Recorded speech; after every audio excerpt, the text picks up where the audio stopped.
ପୁଣି ଆସିଲା ସୁଭଦ୍ରା ଯୋଜନା ଟଙ୍କା।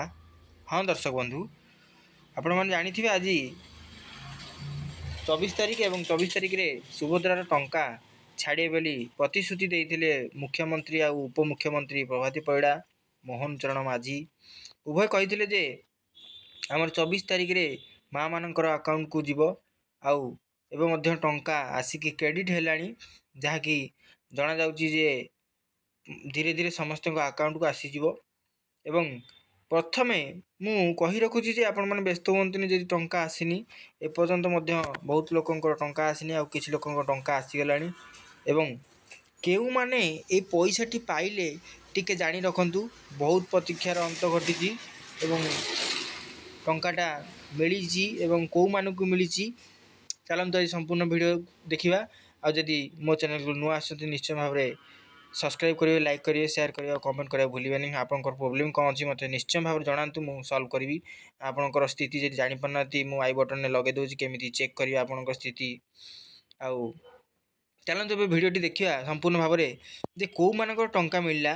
ମୁଁ ଆଜି ସକାଳେ ଆଉ ଗୋଟେ ଭିଡ଼ିଓ ଛାଡ଼ିଥିଲି ଯେ ବର୍ତ୍ତମାନ ସକାଳେ ଯେଉଁ ଷ୍ଟାଟସ୍ ବର୍ତ୍ତମାନ ଚେକ୍ କରୁଥିଲେ ସେ ଷ୍ଟାଟସ୍ରେ ଦେଖାଉଥିଲା ଯେ କେଉଁମାନେ ଟଙ୍କା ପାଇବେ ନା ଯେଉଁମାନଙ୍କର ଆବେଦନ ସ୍ଥିତି ଥିଲା ଆପ୍ରୁଭ୍ ହେଇକି ଥିଲା, ଆବେଦନ ସ୍ଥିତି ଥିଲା ଆପ୍ରୁଭ୍, ଆଉ EKYC ଥିଲା ଭେରିଫାଏଡ଼୍, ଯେଉଁଟା EKYC ଥିଲା ଆମର ବାୟୋମେଟ୍ରିକ୍, ଆଉ ଅଣ୍ଡର ପ୍ରୋସେସ୍ ଯେଉଁଟା ଥିଲା ସେଇଟା ଆପ୍ରୁଭ୍ ହେଇଯାଇଥିଲା।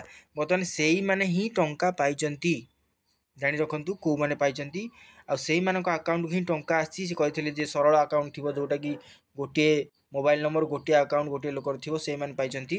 ତ ଜାଣିବା କଥା ଯେ ତାଙ୍କ ମଧ୍ୟରୁ ମଧ୍ୟ ସମିତିକୁ ଆସିଛି, ଆଉ ସେଇମାନଙ୍କୁ ଆସିଛି ଟଙ୍କା ଯେଉଁମାନେ ଏଇ ଆପ୍ରୁଭ୍ ସ୍ଥିତି ସକାଳେ ଦେଖିଛନ୍ତି ଥିଲା, ସେଇମାନଙ୍କ ଆକାଉଣ୍ଟ ଟଙ୍କା ଆସିଛି। ଆଉ ଆଲଫାବିଟ୍ ଅନୁସାରେ ଟଙ୍କାଟି ଆସିଛି। ଆଲଫାବିଟ୍ ମାନେ କ'ଣ ନା ଆଲଫାବିଟ୍ ମାନେ ABCD ଯେଉଁ ବ୍ୟାଙ୍କ ଗୁଡ଼ିଏ ରହିଛି, ଯେମିତିକି ଆଲାହାବାଦ ଇଣ୍ଡିଆନ୍ ଥିଲା, ଆଉ ବର୍ତ୍ତମାନ ଏୟାରଟେଲ୍ ପେମେଣ୍ଟ ବ୍ୟାଙ୍କ ଥିଲା, ଆଉ ABରେ ବ୍ୟାଙ୍କ ଅଫ୍ ବରୋଡ଼ା, ଏମାନଙ୍କର ଯେଉଁ ଆକାଉଣ୍ଟ ଥିଲା ସେଇମାନଙ୍କର ଆକାଉଣ୍ଟ ଯେଉଁମାନଙ୍କର DBT ଲିଙ୍କ୍ ଥିଲା ଏବଂ ସ୍ଥିତି DBTରେ ଦେଖାଉଥିଲା ଯେ ଏଇ ବ୍ୟାଙ୍କରେ ଅଛି ଲିଙ୍କ୍, DBT ଥିଲା କ୍ଲିଅର୍ ଆକାଉଣ୍ଟ, ଅର୍ଥାତ୍ NPCI କ୍ଲିଅର୍ ଆକାଉଣ୍ଟ ଯେଉଁମାନଙ୍କର ଥିଲା ସେଇମାନଙ୍କ ଆକାଉଣ୍ଟକୁ ଟଙ୍କା ବର୍ତ୍ତମାନ କ୍ରେଡ଼ିଟ୍ ହେଉଛି।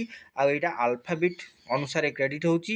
ଆପଣମାନେ ଆଜି ଯେହେତୁ ରବିବାର ବ୍ୟାଙ୍କ ଗୁଡ଼ିକ ସର୍ଭର ଡାଉନ୍ ଥିବ ଏବଂ ବ୍ୟାଙ୍କ ଗୁଡ଼ିକର ସର୍ଭର ବନ୍ଦ ଥାଇପାରେ, ତେଣୁକରି ଆପଣମାନେ 6ଟା ପର୍ଯ୍ୟନ୍ତ, ସନ୍ଧ୍ୟା 6ଟା ପର୍ଯ୍ୟନ୍ତ କିମ୍ବା ଯଦି ଏୟାରଟେଲ୍ ପେମେଣ୍ଟ ବ୍ୟାଙ୍କ ହେଉ ବା ଇଣ୍ଡିଆନ୍ ପୋଷ୍ଟ ବ୍ୟାଙ୍କ ହେଉ, ଆପଣ କାଲି 10ଟା ସୁଦ୍ଧା ଅପେକ୍ଷା କରନ୍ତୁ। ନିଶ୍ଚୟ ଭାବରେ ଯଦି ଆପଣଙ୍କର ଏଇ ସ୍ଥିତି ଥିବ, ଆପ୍ରୁଭ୍ ହେଇଥିବ, ଯେଉଁ ସ୍ଥିତିଟି ଆପଣ ଦେଖୁଥିଲେ ଯେଉଁ ଅଣ୍ଡର ପ୍ରୋସେସ୍ ଥିଲା, ଯେଉଁମାନଙ୍କର ଆପ୍ରୁଭ୍ ହେଇକି ଅଛି ସେଇମାନେ ହିଁ ଟଙ୍କା ପାଉଛନ୍ତି।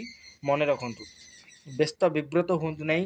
ଯଦି ୟା ପରେ ବି ଆପଣମାନଙ୍କର ଟଙ୍କା ଆସିନି, ମୁଁ ନିଶ୍ଚୟ ଭାବରେ ୟା ପରବର୍ତ୍ତୀ ସମୟରେ ନୂଆ ଏକ ଭିଡ଼ିଓ ବନେଇବି। କାହିଁକି ଆସିଲାନି, ଆପଣମାନେ କ'ଣ କରିବେ, କ'ଣ କଲେ ଆସିବ, ଆଉ ଯଦି ଆପଣମାନଙ୍କର ଏଇ ପରିସ୍ଥିତିରେ ଆପ୍ରୁଭ୍ରେ ଅଛି ଆଉ ଟଙ୍କାଟି ମିଳିପାରିନି ତ କାହିଁକି ମିଳିଲାନି ଆଉ କ'ଣ କରିବେ, ଆପଣମାନଙ୍କୁ ନିଶ୍ଚୟ ଭାବରେ ପରବର୍ତ୍ତୀ ଯେଉଁ ଡିସେମ୍ବରରେ ଯେଉଁ ଫେଜ୍ଟି ଆସିବ, ଚତୁର୍ଥ ପର୍ଯ୍ୟାୟ ଯେଉଁ ପଇସାଟି ଦେବେ, ତ ସେଇଥିରେ ବୋଧହୁଏ ଆପଣମାନଙ୍କୁ ଛାଡ଼ିବେ।